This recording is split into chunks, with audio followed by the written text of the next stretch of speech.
Nous allons maintenant découvrir le concept des conditions en PHP. Les conditions nous permettent de dire par exemple, si mon visiteur est un membre inscrit, alors affiche-lui sa page membre. Sinon, propose-lui de s'inscrire. Grâce à ça, on peut réaliser ce qu'on appelle des sites web dynamiques, c'est-à-dire des sites web qui s'adaptent en fonction des conditions, en fonction de nos visiteurs. Alors on va s'intéresser maintenant aux conditions en PHP. On va utiliser les variables qu'on vient d'apprendre à utiliser. De toute façon, vous verrez qu'on en a besoin tout le temps.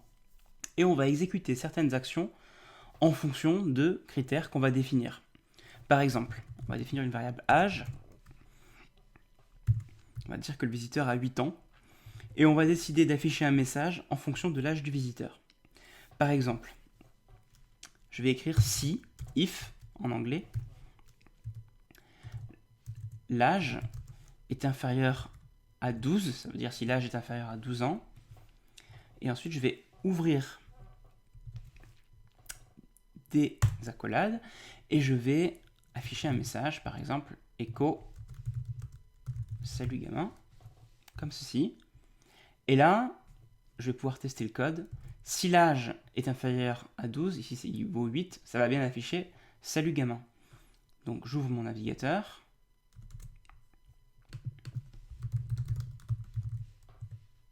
Voilà, ça affiche bien salut gamin.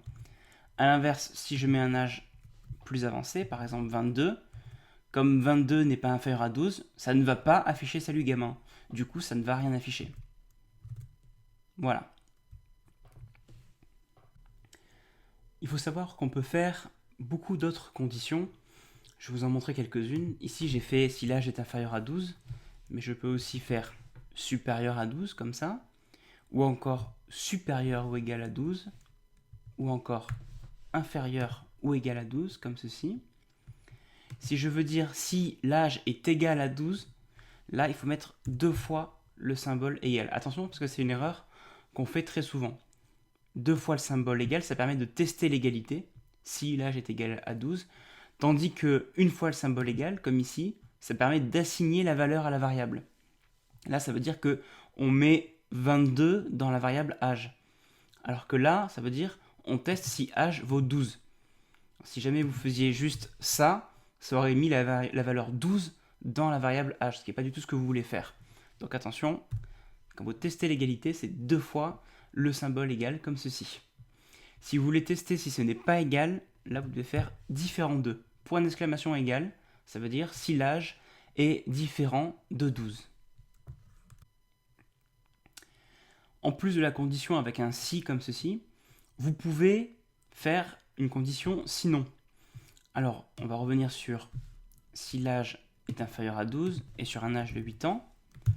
Et on va écrire ici else, ça veut dire sinon. Et là, sinon, on va dire par exemple bonjour cher adulte. Voilà. Donc là, si l'âge est inférieur à 12, on dit salut gamin. Sinon, on dit bonjour cher adulte. Donc, on peut tester ça maintenant. Là, ça affiche salut gamin parce que l'âge était à 8 ans. Mais si on met par exemple 40, là, ça va rentrer dans la condition sinon qui est bonjour cher adulte, comme ceci. Et on peut même faire des conditions un peu plus compliquées parce que on peut faire au milieu un else if, comme ceci. Ça veut dire sinon si, pour faire un deuxième test.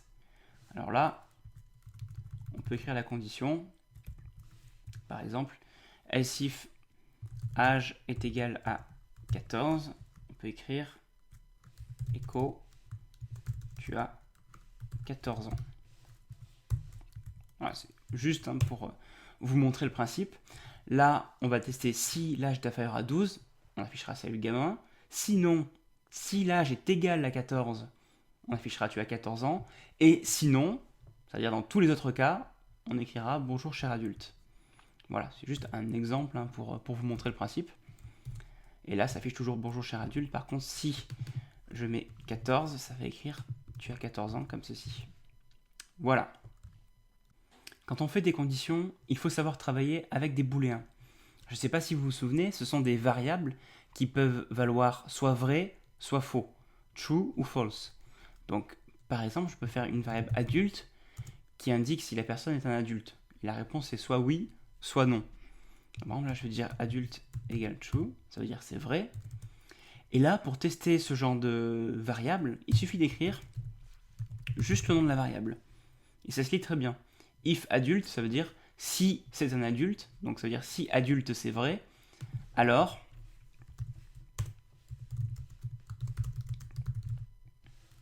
sinon, ça veut dire forcément que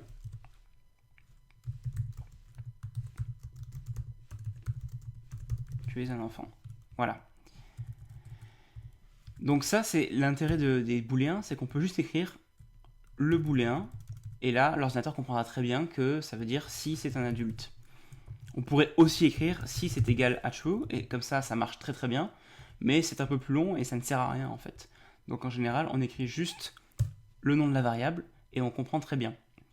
Si on veut inverser le test, c'est-à-dire si on veut dire si ce n'est pas un adulte, on doit mettre un point d'exclamation juste avant le nom de la variable. Ça veut dire si ce n'est pas un adulte. Et dans ce cas-là, pour que le test marche bien et soit logique, il faudrait évidemment inverser. Voilà. Si ce n'est pas un adulte, là on écrira tu es un enfant. Sinon, ça veut dire que c'est un adulte, donc on écrira tu es adulte. Il faut savoir qu'on peut aussi combiner des tests. Par exemple, ici j'ai une variable adulte qui vaut vrai, et je vais créer une variable non qui vaut Bernard, par exemple. Et là, je veux tester si la personne est un adulte et qu'elle s'appelle Bernard. Là, je peux faire ça d'un seul coup avec if $adulte and, ce qui veut dire et, $non est égal à Bernard. Et là, ici, je sais que du coup, c'est un adulte et que son nom, c'est Bernard. Alors, de la même façon, on peut aussi faire or, comme ceci. Là, c'est ou, donc c'est soit c'est un adulte, soit il s'appelle Bernard. Dans les deux cas, on rentrera dans la condition.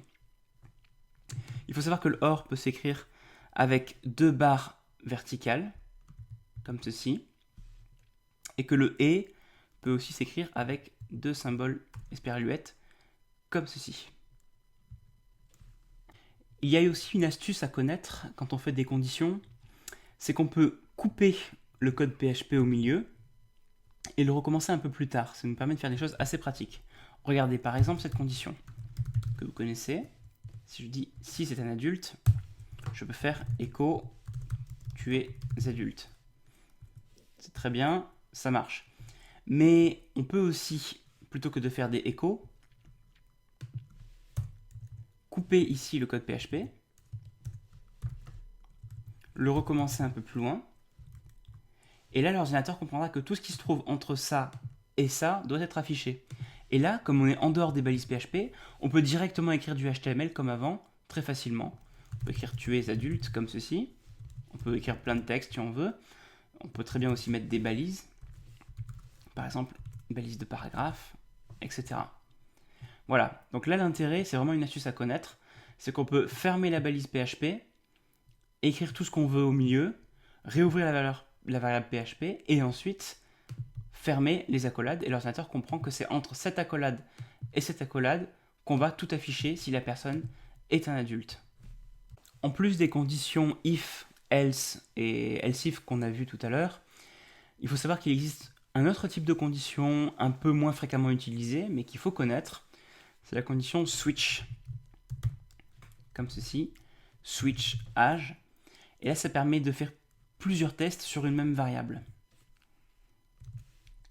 Et on va pouvoir écrire case 4, par exemple, ça veut dire si l'âge vaut 4, alors là, je vais faire, par exemple, écrire echo tu as 4 ans. Il faut terminer par un break et ensuite refaire un autre test, par exemple case 16, echo tu es un peu plus âgé, tu as 16 ans, break pour terminer, et ainsi de suite. On peut faire par exemple case 18, echo tu es majeur, Voilà le principe d'une condition switch. On fait un test sur une variable et on teste différentes valeurs possibles. Et à chaque fois, on fait ce qu'on veut après les 2 points et avant le break.